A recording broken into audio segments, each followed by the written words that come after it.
Greetings, everybody. This is Therese W. Gamble, the chapter director of Startup Grind Jacksonville. Just want to welcome you for our marketing boot camp and podcast. I hope you have enjoyed this week. So have I. Have so much from Emily and Elizabeth. And today we're going to talk about blogging and email marketing. So necessary during these uncertain times for us to learn how to master as startups, small businesses, churches, organizations, academia, and even government to stay connected with our audience virtually when we can't do so in person because of the Delta variant that's going on. I hope that you are staying safe. I hope that you're doing what necessary you need to do. So I hope everyone is doing everything that they have to do. So I just wanted to come on today, remind you of some announcements that I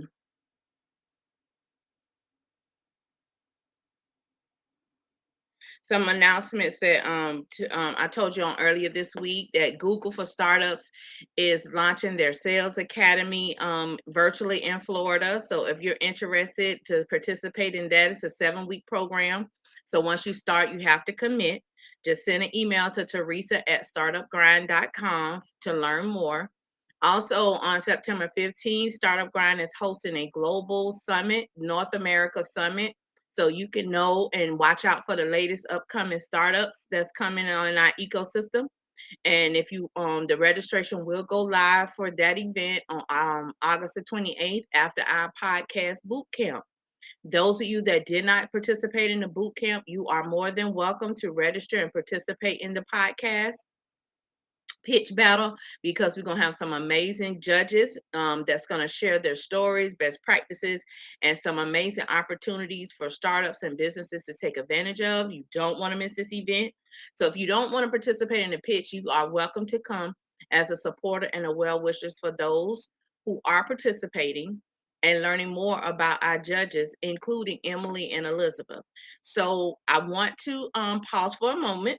Need to check on my speaker to make sure she's there. Meanwhile, get your questions together so you could be able to participate and engage in the workshop. Please, she is there. Hi. Hi, I don't know what happened. We just had like took a little hiatus there just to get our technical stuff all good. I think we're good to go now. So hopefully you can hear me good and see me and everything. Likewise. I had to call my startup grind angel to make sure we're good to go today. So I was just letting everybody know earlier, we've had an amazing week. We have learned a lot. We've learned about how to have a connected brand with our audience, even during uncertain times. We learned about how to schedule. My angel is laughing. We learned how to schedule, create, and craft our podcast pitch. And according to Emily, it needs to be at least 3 sentences or less. And she highly encouraged us to use a thesaurus. So instead of being long-winded in detail, we need to find those words in the thesaurus to make a succinct, concise podcast pitch. That's right. Then she went over creating a one sheet for you to submit to be either a speaker or to showcase you as a host. And she's offering editing review opportunities to give you feedback, but you have to participate in the boot camp to get that. She also shared their amazing toolbox. I'm still going through it. That's just how huge it is, and it's well worth it. And I love the layout and the resources that you do share. It's not all related to marketing or podcasting. And that's what I love about your toolbox. It's cool. I really like that. And then yesterday, she took a deep dive in social media with our algorithms. And one thing I did not know that people pay for likes. Really? You don't need to pay for likes. I know. It's such a crazy thing and people think they have to do that, or followers, that's another thing. Just kind of they think it's going to boost their status, but really you want that organic engagement. Exactly. So, and this is a some best practices for me and my team with our chapter trying to galvanize and reconnect. So your sister, she really tickled me when I asked her, you know, what to do with those members on our subscriber list who are not engaging anymore. And she said, let them know that you're removing them. I thought that was a little harsh, but it's true because I've even gotten some of those emails from some things that I'm signed up for. They say, well, this is this is goodbye, or I'm saying goodbye, which it forces you to respond. So without further ado, I'm gonna let Emily introduce and get us a deep dive into blogging and email marketing. And I feel like that's very beneficial for startups, nonprofits, small businesses, academia, ways to stay connected with your community as well as your brand. So, Emily, I am going to let you have the floor, madam. All right, thank you so much. And I know yesterday I had mentioned too that my sister Elizabeth would be speaking. Unfortunately, she had a meeting come up super quick out of the blue. So luckily I'm here to fill in. And I was planning on attending today anyway. So it's nice to kind of be interchangeable and help one another out when things come up. So I'm going to be the speaker again today. Hopefully everybody is okay with that and that you will like hearing from me again. So let me go ahead and share my screen. We're going to start off today by talking about blogging and email marketing. All right, so let me go ahead and share my screen. Let's see what we got here.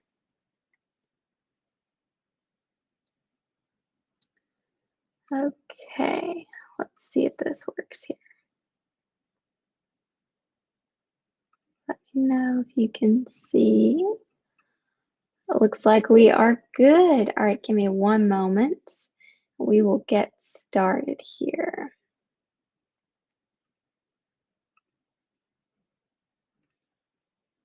Okay, so we are going to be talking about blogging and email marketing today.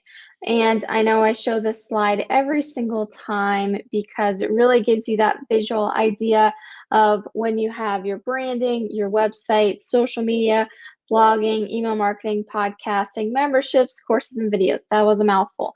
But it gives you that picture every time to see that you're adding a piece to that list and it's becoming that full marketing plan in the way that we've developed it in our method. So going through this once again, we're highlighting blogging and email marketing today. So I'm going to go, whoops, my computer's a little unstable here. All right, so I've shown this before as well. It probably looks familiar. We want you to stop being overwhelmed, frustrated, and confused by your marketing. So the purpose of this bootcamp and the purpose of this system that we've developed is to help you understand that it doesn't have to be overwhelming. It doesn't have to be complicated or stressful. So keep that in mind, that there are actionable things you can do today to help yourself become less stressed about all these things you have to do in your marketing. Today we are going, for this portion of today, we're going to be talking about blogging, and then we're going to touch a little bit on email later. So why is blogging important? Does anybody know, does anybody have any input of why you think someone should be blogging for their business? I wanted to see what you guys have to say before, I go ahead and answer that question. Why do you think you should even have a blog? Like, what's the purpose of it? Why should you be even, who should you be sharing it with? What should you even be saying? Give me some ideas of what you think in the chat.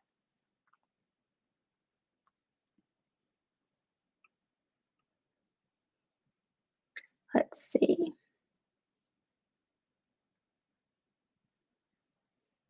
We got anybody who's got a guess? It doesn't have to be the right answer at all. It doesn't have to be anything super complicated, just what you think.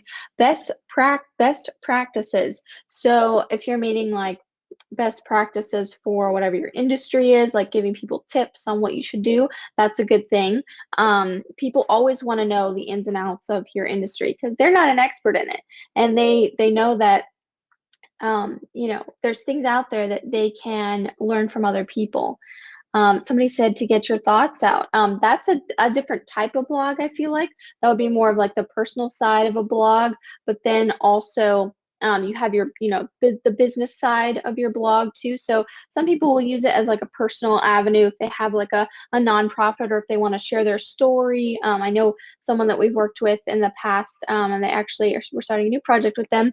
There's a great nonprofit, and they started it after their daughter had passed away from a heart defect. And so they use that blog to share their stories and to really pour out that information that people may not really know about them and their nonprofit, but then also just to, get those donations for their foundation and to help people understand the story part of it. So that's a great way. Provide a personal connection to audience, otherwise inaccessible. That's a cool one. Builds SEO. Perfect. You're right on it. Taking over social media real estate. So all those are great things.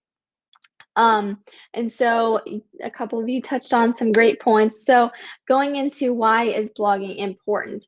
It's going to build your SEO. First thing right out the gate, because when you post a blog, let's say you have a air conditioning business or a heating, cooling, all those home accessory repair business, things like that, and you want people to know, let's say, what they should be looking for when purchasing a new air conditioner. And then below that, you would have information about your company and putting in a little bit of that. This is us. Here's some tips. This is us. And this is how we fulfill those things. Another thing is to broaden your audience, because when you write a blog post, it goes out, and if somebody searches for whatever tip or question that you're answering, they're going to come across your blog in one way or another, because it's building those words. And if you write your blog in a certain way with keywords and certain concepts in mind, then you'll be building that SEO for sure.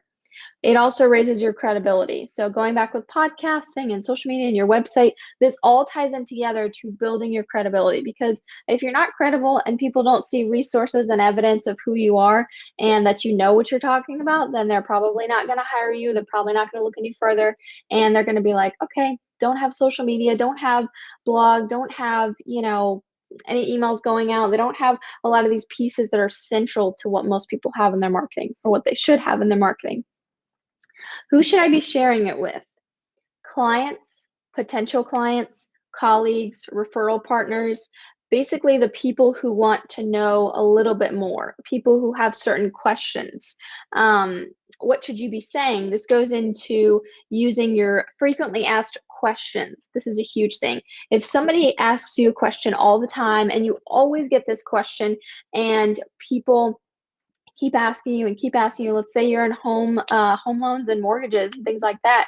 If you have a blog that answers these like specific questions that people have, then you're going to be able to address those without having to actually individually message each person. And you'll get probably less of that question if people see you've got resources for that, rather than them messaging you directly. You'll still get questions, of course, but it's a great way to go a little bit more in depth. So if you have your FAQs on your website, you go more in depth and share more of that process of whatever those deeper questions are. Using Google as a search engine is super helpful, because think about the questions that you look up. How many times have you looked up a question and you've seen a blog post from a company? Probably more than you thought, or you didn't realize it was a blog post, and you're thinking somebody who posts recipes or posts about their travels or things like that. But a blog can be several different things and have different structures. Lots of medical companies as well do blogs to help people understand certain conditions or certain side effects or symptoms of different things, and what you can do to help yourself in those different situations. So that is a great way to bring people in and share that information. When should I be posting? Think it into your life without being something else that you have to manage. Think of your client's lifestyle. Are they more likely to see this at 5 p.m., 9 p.m., 6 a.m., all these different things, and you can be posting it at that time so that the people who you're trying to reach are going to be more likely to see that. Let's see. So where should you be posting?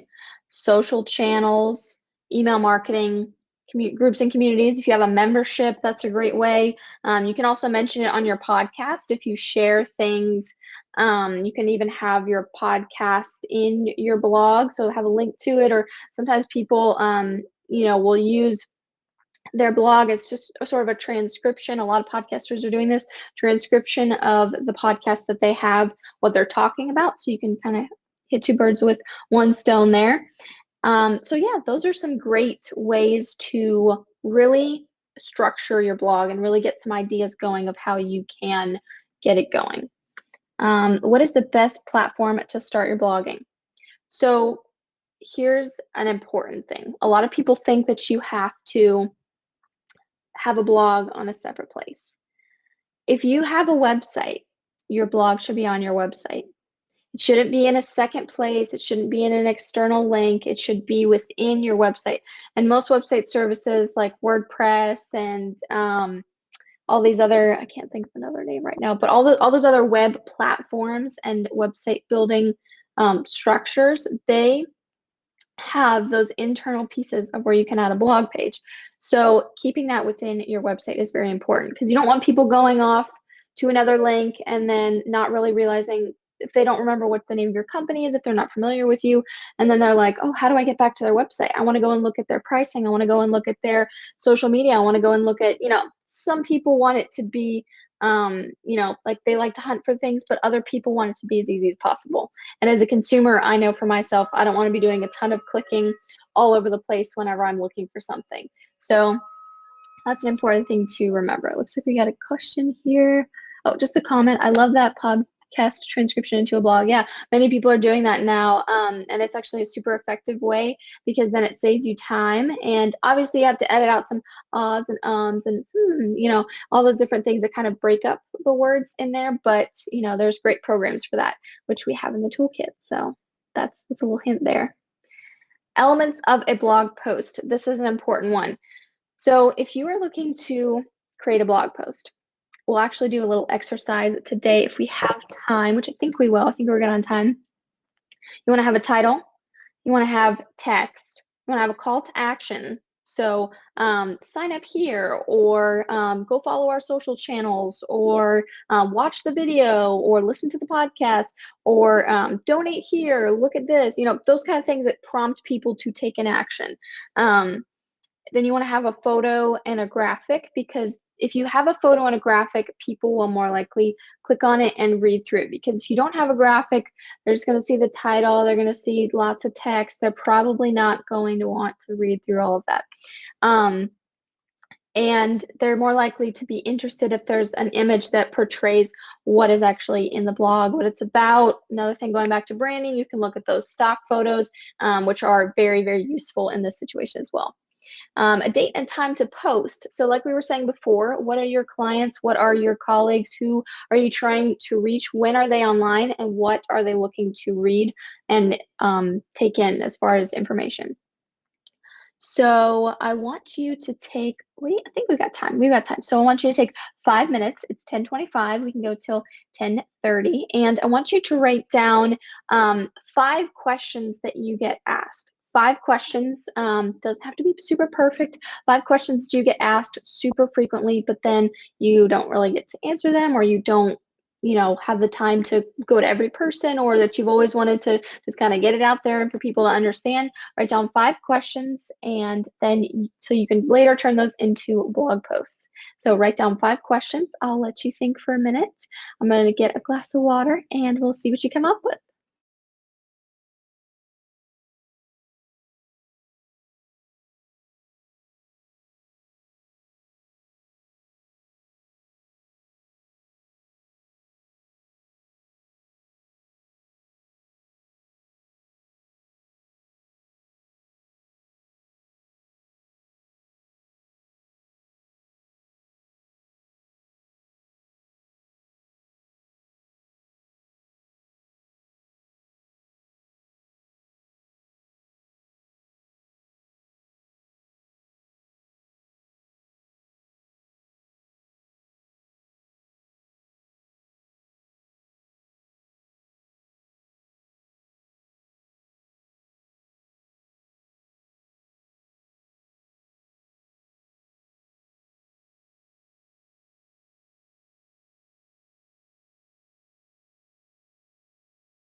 All right, we've got a 2-minute warning here. Looks like we've got some great questions in there already.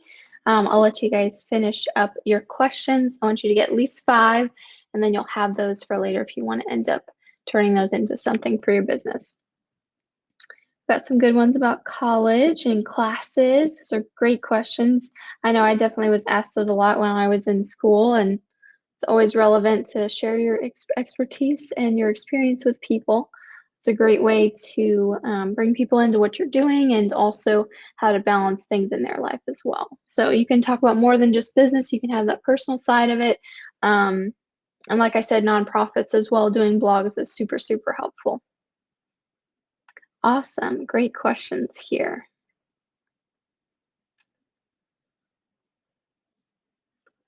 Awesome. So we got some more questions about the startup grind. Awesome. Yeah, so these are just a great way to kind of get your brain thinking, get your brain going and saying, okay, what questions do I get? How can I answer them in an organized and structured way? And even for those of you who are still in college, I think it's super helpful to, like, if you wanted to start a podcast with your friends or people that are in your school or field or whatever you are interested in, you can also be answering stuff like this and then turn it into a transcription for people. Some people also put transcriptions in their podcasts themselves so people can be reading along. Sometimes it can get a little clogged up. It can be a lot in there, but that's why it's good to do it as a blog. Awesome. We got some more questions there. All right. So it's 10:30 now, and we're going to jump back into the rest of the presentation.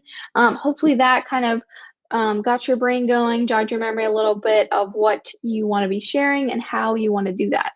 So that's just a helpful little thing. We only did that in 5 minutes, and you got 5 questions. So that's great. And you can kind of keep that stored away for later. What I like to do is just have like a note on my phone or my computer, and I'll just go through and write down, hey, I thought of this. I thought of this. Somebody asked me this question. That's a great way to keep track of it in a simple way. All right, let's go to the next part. Now we're going to be talking about email. So everybody get ready to learn about email marketing. Let's test your knowledge and see what you know. 1 in 5 people check their email first thing in each day. That 1 in 5 people. So either you're one of those people or you know a lot of those people. So making sure that you're understanding that email is not dead. A lot of people say, oh, email's dead. It doesn't work anymore. But honestly, it is very much alive. It is working. It is a great way to promote things, events, or things going on, promoting a podcast, a blog, all those things, connecting it to your RSS feed so that it channels through those things and triggers that reaction when it's supposed to send out an email. So let's go to the next one. 55% of people check their email before starting work. How many of the people here do that? I want to just see, kind of gauge who does it. We got 1. Let's see if anybody else. This is technically before 9 a.m. So this is before you're clocked in or you're working on anything. It's so tough not to check it, right? Because we're always so engaged in this because there's so many things that are pulling at our attention, whether it's notifications. I turn my notifications off on my phone for my email because I know if I don't, I will be on this all the time because it just pulls at your attention. And most of the time it's not anything that's super urgent anyway. So I will typically check my email on my laptop. So that's just a quick tip for you if you feel like you're on email all the time. And also think of your clients and the people that you are engaging with in business and in your school, if you're in college now. So think about that. Those people, you can reach them by email. And even if they're not during office hours or if it's not their period of time that they're working, they'll probably still see what you're sending them. Why is email important? Now, I just shared a bunch of things with you, but I also want to see what you have to say. What do you think is probably the most useful part of email, or what do you use email for? Let's get some questions in here or some answers, and we'll see what you guys think about email.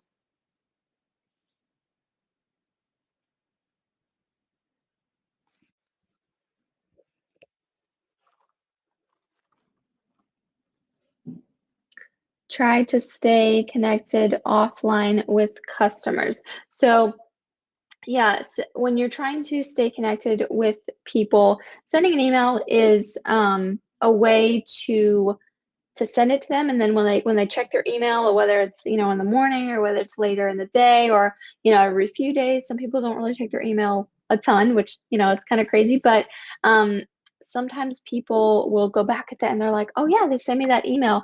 And even if it's somebody who's not typically online all the time, usually people will check their email, so they'll be reminded of the things that you sent to them. Or if you're not on a basis where you're calling them, or if it's just still a great way to send communication. Reminders that your business exists, yes, because sometimes people forget about you. It's not a personal thing. It's just they've got a lot going on. Sometimes people remember us, but if we send them something and remind them, then they'll be like, oh yeah, Absolute Marketing, the Pod Scout, I've got to go and book with them, or I've got to go and have a meeting with them, or I need to talk to them or ask them a question about this. So that's a great way to remind people, hey, I'm here, just reminding you. So that's a great answer. So I'll go into a little bit. Email is important because it is a great way to communicate. Like I was saying, you can call people, you can text people, you can send them a message on social media, but email has a very, very good engagement rate, which we'll talk about in a little bit. It's really vital to your business, because if you're not sending emails, then, that's pretty much the central way that you communicate professionally. Who should I be sending to? Let's go back to branding. Everything is built on the brand. That's why it's first. That's why we sound like a broken record. Go back to your brand, your brands. But you want to know your audience, know their habits, know their lifestyle, psychographics, demographics, knowing knowing your brand, like your colors and your fonts, even simple things like that can make the difference when you're building emails to say, or you're having your team do it, to say, this is what we use, these are our colors, and they don't have to be confused. And is this the right blue? Is this the right green? What do I use? It just keeps it super, super simple. What should I be saying? Events, reminders that your business exists, sales, and tips. So if you have, like I said, a blog going out and you say 10 tips to keep your morning productive, probably there's going to be some people on your email list that want to read that. I would want to learn 10 tips that keep my morning productive. So that's something to keep in mind, that when you're sending emails, you can set up these processes like your RSS and things like that that will carry out that action for you, and you can be posting and be active in your email. You don't have to send a ton of emails, because you will get spammed if you send a ton, but you want to have a good balance of researching your clients, really when they're checking email, when you should be sending those kind of things, how often. So just be careful about oversending. Don't send too many. When should I be sending? So I think we just addressed this a little bit. I've said it when we were talking about who you're sending to. Just make sure that you know when you are when you're online, when your clients are online, and making sure that you're not scheduling at a time where nobody's probably going to see it. So if you're typically somebody who opens emails in the morning, the people who are catering to you are probably going to say, okay, this is my client. This person opens their emails at this time in the morning. Or if you open your emails, if it's parents who are working, they might open their emails at 11 at night, because they were dealing with their kids all day and they're making sure everybody's taken care of. So there's different people that you're trying to reach in those situations. How do I build my list? You can create an opt-in, which is something that is very simple and easy to do. It can be a free resource, a PDF, a worksheet.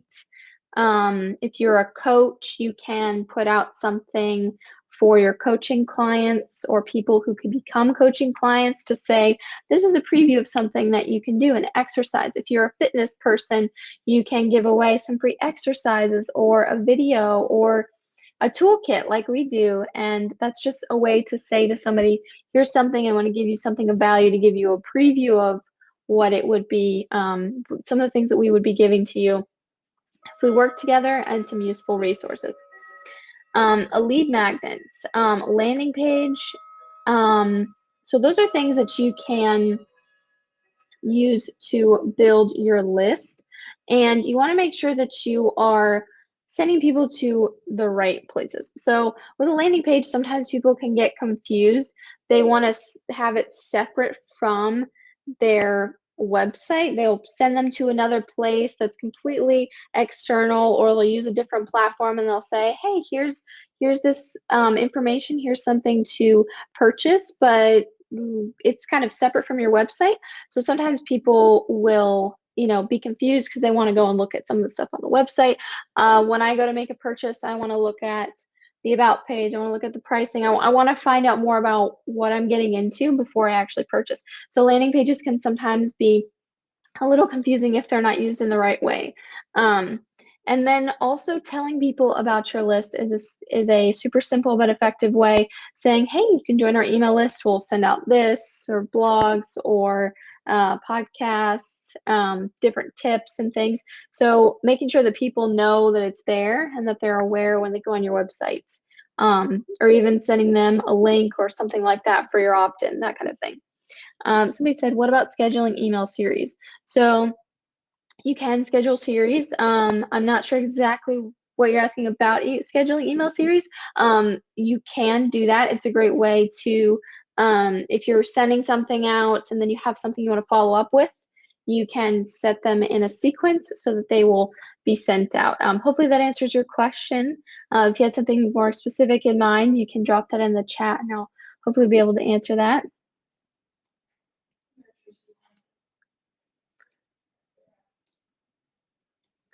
Okay. All right, hopefully, okay, there we go. So for engagement, social media has a very low engagement rate compared to email. Email is at 22%. So thinking about this in comparison to when people post a lot on social media and they're not doing any email marketing, the engagement for social media is 0.058% compared to 22. So thinking of it in terms of the people that you're trying to reach, who you're trying to get engagement from, if somebody's putting all their efforts in social media or all their efforts in blogging, but then they're not pairing that with their, putting those right things on their website and doing email marketing, then it's not going to be super effective. This is why you need all the pieces, because social media is a place just to draw people to another place. And email is also to point people to your website, but email is proven to be more effective. Reserve your emails for things of importance. So if you have something like an event we mentioned earlier, you want to promote it through email. Obviously, you can do it on social as well, but when people are looking for things, typically when I go to look for events, I will sign up for an event, it'll send me an email, it'll send me a reminder, and I check that and I remember it. But if it's on social media, I'm probably not going to remember. Or if it's somebody texting me something, unless I know that person, I'm probably not going to remember. Sometimes text reminders can be helpful, but for the most part, if you have events or webinars or different things coming up, blog posts, podcasts, emails are a great way for people to know that that's important, and they'll see that and then they'll go to it or to your website. Anatomy of an email. So you've got some pretty important pieces of an email that you want to make sure you are putting in your email to make it successful. You want a good subject line, because if you don't have a good subject line, nobody's probably going to click on it.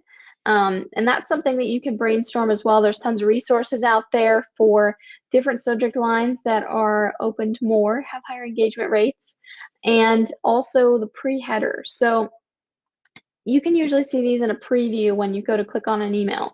And there's probably been emails that you've read the subject line, scanned it really quick, and deleted it because you know already instantly it's not what I need.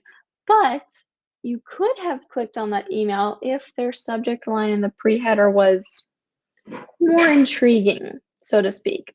So if you think about that next time you go to build your emails, think about your subject line. Relate it to what you are talking about, of course. You never want to say something super out of the blue that doesn't even relate to what you're talking about, but you want to make sure that it is intriguing. It does make people want to click, even if you think it sounds a little cheesy. Sometimes that works. Next, you want your body text, and you want to make this as simple as possible. If you do have a lot of content in your email, just simplifying and making sure it's easy to read. Excuse me, making sure it's easy to read and understanding that if you're looking at it and you're having to scroll lots and lots, then it's probably a little too much content. But if you have just a couple scrolls, or if it's easy to read, or if it's laid out the right way, then that is a good thing. But if you're scrolling for a while, even if people are viewing it on their phone, it's probably a little too long. You want a photo and a graphic. Emails with photos and graphics are more likely for a person to engage with them rather than one without this. And this has been, you can look up different studies on this and look up different resources that show you pictures do help in your emails. You want a button, call to action. What do you want them to do? What actions do you want them to take? And what do you want them to get out of this email? There's a purpose, so where do you want to direct them after this? You want to have your footer, and you want to have this the same all the time so that it has your address if applicable. You want to have your name, your company name, and if you want your social medias down there, sometimes people do it. And you want to make sure that your unsubscribe button is there, because sometimes people will get annoyed and say, they're not letting me unsubscribe. This actually happened to me recently. It took me probably about 7 more emails than it should have for me to unsubscribe. So this was a little frustrating. Make sure that you're not doing that to people. Have that unsubscribe button able to access. And then a date and time to post or release the email. This goes back to your client. Who are they? Demographics, psychographics. When are they online? That kind of thing. All right. Do we have any questions on this?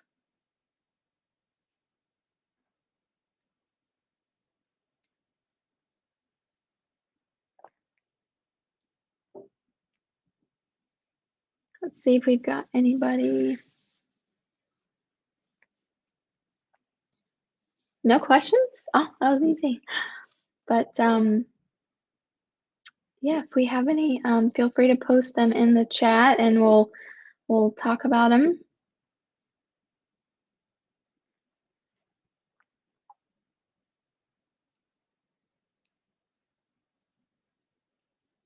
Looks like we got a question here.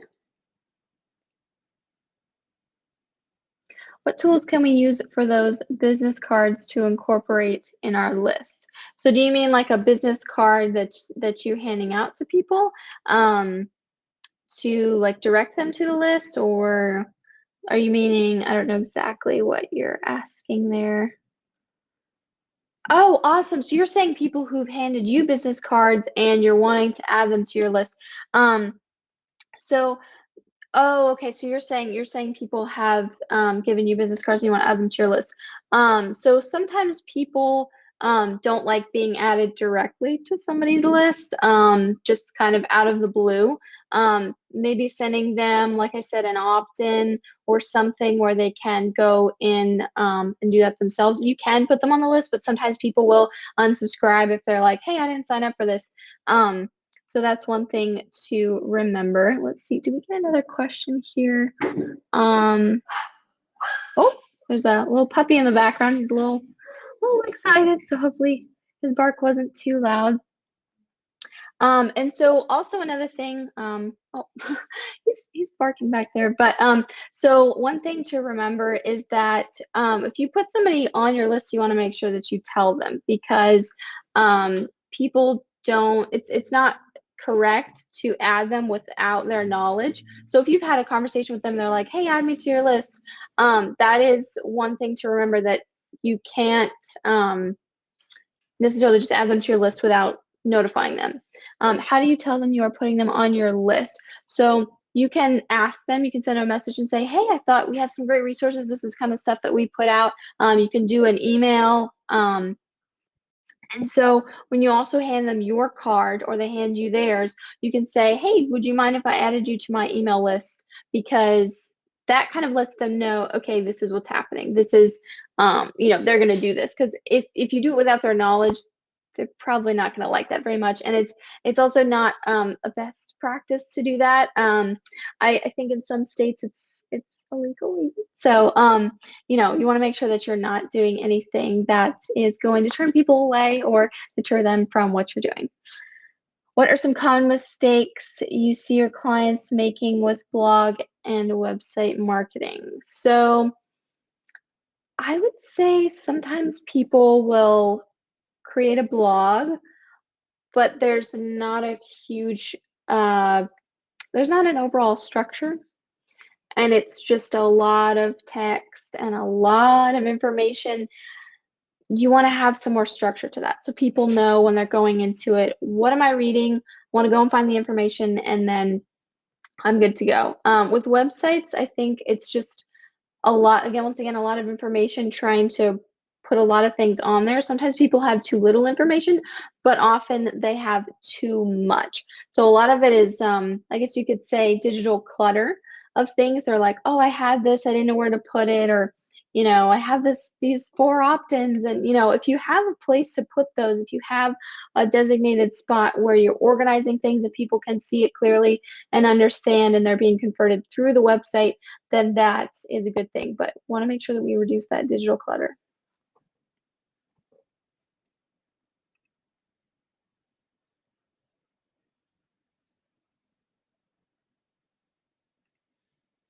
Do we have any more questions?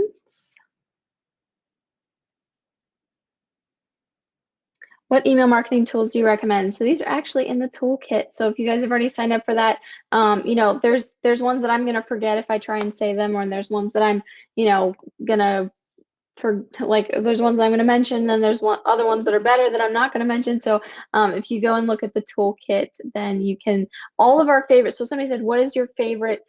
All of our favorite ones are in the toolkit. The things in the toolkit we actually use. So if there's anything in there, we use it. It's not anything that we wouldn't use. That's one thing that we do make sure that we communicate to people, is that if we're going to put it in our toolkit and we're going to direct you to it, something that we actually use.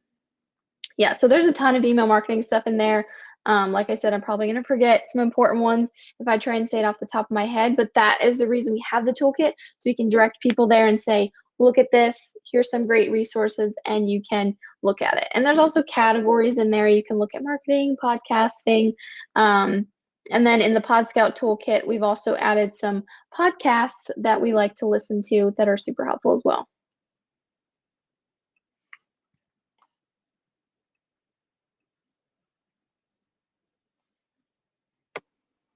This was awesome, Emily. I really enjoyed this today.